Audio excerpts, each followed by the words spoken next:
ವಿದ್ಯಾರ್ಥಿ ಮಿತ್ರರೇ, ಈ ದಿನ ಅಕ್ಬರ್ ಅಲಿ ಅವರು ಬರೆದಿರುವಂತಹ ಮಿತ್ರ ಎಂಬ ಕವನವನ್ನು ನೋಡೋಣ. ಮೊದಲಿಗೆ ಅವರ ಕಿರು ಪರಿಚಯವನ್ನು ಮಾಡಿಕೊಳ್ಳೋಣ. ಅಕ್ಬರ್ ಅಲಿ ಅವರು 1925ರಲ್ಲಿ ಬೆಳಗಾವಿ ಜಿಲ್ಲೆಯ ಉಳ್ಳಾಗಡ್ಡಿ ಖಾನಾಪುರದಲ್ಲಿ ಜನಿಸಿದರು.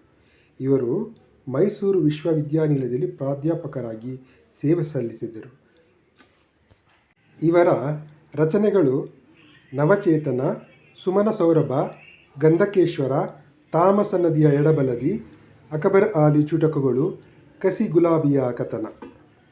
ಇವರಿಗೆ ರಾಜ್ಯ ಸಾಹಿತ್ಯ ಅಕಾಡೆಮಿ ಪ್ರಶಸ್ತಿ, ಕೇಂದ್ರ ಸರ್ಕಾರದ ಶಿಕ್ಷಣ ಇಲಾಖೆಯಿಂದ ಬಹುಮಾನ, ಕರ್ನಾಟಕ ರಾಜ್ಯೋತ್ಸವ ಪ್ರಶಸ್ತಿ ಕೂಡ ಸಂದಿದೆ. ಇವರು 2016ರಲ್ಲಿ ನಿಧನರಾದರು. ಮಿತ್ರ ಕವನವನ್ನು ತಮಸಾ ನದಿಯ ಎಡಬಲದಿ ಎಂಬ ಕವನ ಸಂಕಲನದಿಂದ ಆರಿಸಲಾಗಿದೆ. ವಿದ್ಯಾರ್ಥಿ ಮಿತ್ರರೇ, ಮಿತ್ರ ಕವನವನ್ನು ಈಗ ನೋಡೋಣ. ಮೊದಲಿಗೆ ಈ ಕವನ ರಚನೆಗೊಂಡ ಹಿನ್ನೆಲೆಯ ಬಗ್ಗೆ ಪರಿಚಯ ಮಾಡಿಕೊಳ್ಳೋಣ. ಪ್ರವೇಶ. ಸೂರ್ಯ ಒಂದು ದೊಡ್ಡ ನಕ್ಷತ್ರ. ಭೂಮಿಗೆ ಬೆಳಕು, ಶಕ್ತಿ ಕೊಡುವ ಗೆಳೆಯ. ഇരുಳನ್ನು ಕಳೆದು ಬೆಳಕನ್ನು ತರುವ ಇವನು ಮನುಷ್ಯರಿಗಷ್ಟೇ ಅಲ್ಲ, ಸಕಲ ಜೀವರಾಶಿಗಳಿಗೂ ಚೇತನ ನೀಡುವನು. ಎಲ್ಲರ ಬಾಳಿನಲ್ಲೂ ಬೆಳಕನ್ನು ಚೆಲ್ಲುವನು. ಇಂತಹ ಸೂರ್ಯನ ಶಕ್ತಿ ಸಾಮರ್ಥ್ಯದ ಚಿತ್ರಣ ಈ ಕವನದಲ್ಲಿದೆ. ಮಿತ್ರ ಎಂದರೆ ಇದೊಂದು ಸಂಸ್ಕೃತ ಪದ. ಮಿತ್ರ ಅಂದರೆ ಸೂರ್ಯ.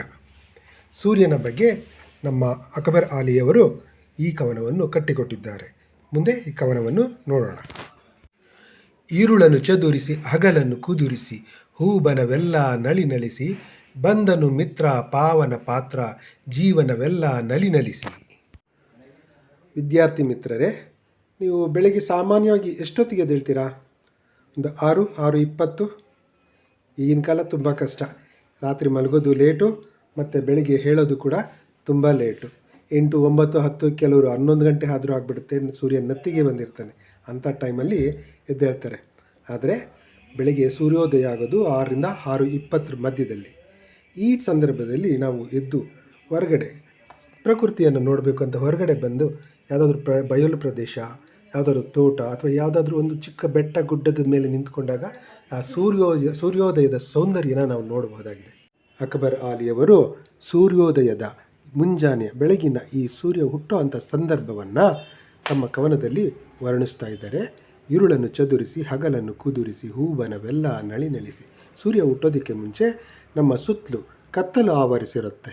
ಸೂರ್ಯ ಹುಟ್ಟುತ್ತಾ ಇದ್ದಂಗೆ ಆ ಬೆಳಕು ಎಲ್ಲೆಡೆ ಹರಡಿ ಕತ್ತಲು ಕರಗೋಗ್ತಾ ಇರುತ್ತೆ. ಅದನ್ನು ഇരുಳನ್ನು ಚದುರಿಸಿ ಹಗಲನ್ನು ಕುದುರಿಸಿ, ಹೂಬನವೆಲ್ಲ ನಳಿನಳಿಸಿ. ಆ ಬೆಳಕು ಚೆಲ್ತಾ ಇದ್ದ ಹಾಗೆಯೇ ಅಲ್ಲಿ ಹೂಬನ, ತೋಟದಲ್ಲಿರುವಂಥ ಹೂಗಳೆಲ್ಲ ಹರಳಿ ನಳಿನಳಿಸಿ ನಗೋದಕ್ಕೆ ಶುರು ಮಾಡುತ್ತೆ. ಅದನ್ನೇ ಇವರು ഇരുಳನ್ನು ಚದುರಿಸಿ ಹಗಲನ್ನು ಕುದುರಿಸಿ, ಹೂಬನವೆಲ್ಲ ನಳಿನಳಿಸಿ ಅಂತ ವರ್ಣಿಸ್ತಾ ಇದ್ದಾರೆ. ಬಂದನು ಮಿತ್ರ ಪಾವನ ಪಾತ್ರ, ಜೀವನವೆಲ್ಲ ನಳಿನಳಿಸಿ. ಬಂದನು ಮಿತ್ರ ಅಂದರೆ ಸೂರ್ಯನು ಬಂದ ನಮ್ಮ ಜೀವನವನ್ನು ಪವಿತ್ರವಾಗಿಸ್ತಾ ಇದ್ದಾನೆ. ನಮ್ಮ ಜೀವನವನ್ನೆಲ್ಲ ಪವಿತ್ರವಾಗಿ ತಾನು ಪವಿತ್ರವಾಗಿದ್ದಾನೆ. ಜೀವನವೆಲ್ಲ ನಲಿಯೋ ಥರ ಮಾಡ್ತಾ ಇದ್ದಾನೆ ಅಂತ ತಮ್ಮ ಕವನದಲ್ಲಿ ಅಕ್ಬರ್ ಅಲಿಯವರು ವರ್ಣನೆ ಮಾಡ್ತಾ ಇದ್ದಾರೆ.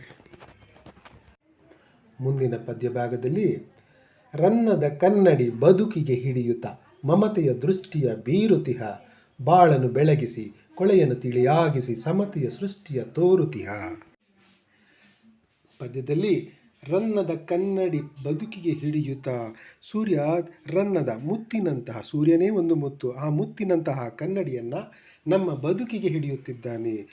ಮಮತೆಯ ದೃಷ್ಟಿಯ ಬೀರುತಿಹ, ಪ್ರೀತಿಯ ಮಮತೆಯ ಎಂದರೆ ಪ್ರೀತಿಯ ದೃಷ್ಟಿಯನ್ನು ನಮ್ಮೆಲ್ಲರ ಕಡೆಗೆ, ಈ ಪ್ರಕೃತಿಯ ಕಡೆಗೆ ಬೀರುತ್ತಿದ್ದಾನೆ. ಸೂರ್ಯನ ಆ ಮಮತೆಯ ಬೆಳಕಿನಿಂದ ನಮ್ಮ ಬಾಳೆಲ್ಲ ಬೆಳಗುತ್ತಿದೆ. ಸೂರ್ಯನ ಬೆಳಕಿಲ್ಲದೆ ಹೋದರೆ ನಾವು ಬದುಕೋದಕ್ಕೂ ಸಾಧ್ಯ ಇಲ್ಲ, ಉಸಿರಾಡೋದಕ್ಕೂ ಆಗೋದಿಲ್ಲ, ನಮಗೆ ಆಹಾರ ಸಿಗೋದಿಲ್ಲ, ನಮ್ಮ ದೇಹದಲ್ಲಿ ಉಷ್ಣತೆ ಇರೋದಿಲ್ಲ. ಆ ಸೂರ್ಯನ ಬೆಳಕಿಲ್ಲದೆ ಹೋದರೆ ಪ್ರಕೃತಿಯಲ್ಲಿ ಯಾವ ಜೀವಕ್ರಿಯೆಯೂ ನಡೆಯೋದಿಲ್ಲ. ಅಂತಹ ಸೂರ್ಯನು ಕತ್ತಲೆ ಅನ್ನುವ ಕೊಳೆಯನ್ನು ತಿಳಿಯಾಗಿಸಿ ಸೃಷ್ಟಿಯಲ್ಲಿ ಸಮಾನತೆಯನ್ನು ತೋರುತ್ತಿದ್ದಾನೆ. ಯಾವುದೇ ಜೀವಿಗಾಗಲಿ, ಯಾವುದೇ ಗಿಡ ಮರಗಳಿಗಾಗಲಿ, ಪ್ರಾಣಿ ಪಕ್ಷಿಗಳಿಗಾಗಲಿ ಯಾವುದೇ ಭೇದ ಭಾವ ತೋರುತ್ತಿಲ್ಲ. ಎಲ್ಲವನ್ನು ಸಮಾನತೆಯ ದೃಷ್ಟಿಯಿಂದ ನೋಡುತ್ತಿದ್ದಾನೆ. ಈ ಸೃಷ್ಟಿಯ ಸಮಾನತೆ ಆ ಸೂರ್ಯನ ಕಿರಣಗಳಲ್ಲಿ ನಾವು ನೋಡಬಹುದು. ಬಾಳಿನ ನಂಜನು ಗೋಳಿನ ಮಂಜನು ಕಳೆಯಲಿಕೆಂದೇ ಬಂದಿಹನು, ಹೊಗೆಯನ್ನು ಚದುರಿಸಿ ನಗೆಯನ್ನು ಕುದುರಿಸಿ ಬಗೆಯನ್ನು ಬೆಳೆಸುತ್ತಾ ನಿಂದಿಹನು. ನಮ್ಮ ಸೂರ್ಯ ಕೇವಲ ಬೆಳಕನ್ನು ತರೋದು ಮಾತ್ರ ಅಲ್ಲ, ನಮ್ಮ ಬಾಳಲಿರುವಂಥ ಕಷ್ಟದ ನಂಜನು, ಆ ಕಷ್ಟದ ವಿಷವನ್ನು ತೊಲಗಿಸ್ತಾ ಇದ್ದಾನೆ, ಕಳೆಯುತ್ತಿದ್ದಾನೆ. ಗೋಳಿನ ಮಂಜನು, ಆ ಗೋಳಿನ ಮಂಜಿನ ಪರದೆಯನ್ನು ಸರಿಸುತ್ತಿದ್ದಾನೆ. ಅದಕ್ಕಾಗಿ ಪ್ರತಿದಿನ ಆ ಸೂರ್ಯ ನಮಗಾಗಿ ಬರುತ್ತಾ ಇದ್ದಾನೆ.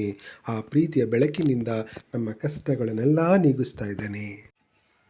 ಹೊಗೆಯನ್ನು ಚದುರಿಸಿ ನಗೆಯನ್ನು ಕುದುರಿಸಿ ಬಗೆಯನ್ನು ಬೆಳೆಸುತ್ತಾ ನಿಂದಿಹನು.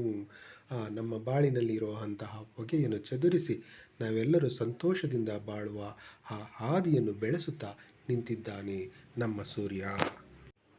ವಿದ್ಯಾರ್ಥಿ ಮಿತ್ರರೇ, ಈ ಮಿತ್ರ ಎನ್ನುವ ಪದ್ಯ ಭಾಗ ನಿಮಗೆ ಅರ್ಥವಾಗಿದೆ ಎಂದು ನಾನು ಭಾವಿಸುತ್ತಿದ್ದೇನೆ. ಹಾಗೆ ನಿಮಗೆ ಇಷ್ಟವಾಗಿದೆ ಎಂದು ಕೂಡ ನಾನು ನಂಬುತ್ತಿದ್ದೇನೆ. ನಿಮಗೆ ಇಷ್ಟವಾಗಿದ್ದಲ್ಲಿ ಸಬ್ಸ್ಕ್ರೈಬ್ ಮಾಡಿ, ಲೈಕ್ ಮಾಡಿ, ಹಾಗೆ ನಿಮ್ಮಂತೆ ಅವಶ್ಯಕತೆ ಇರುವ ನಿಮ್ಮ ಸ್ನೇಹಿತರೊಂದಿಗೆ ಶೇರ್ ಮಾಡಿಕೊಳ್ಳಿ. ಧನ್ಯವಾದಗಳು.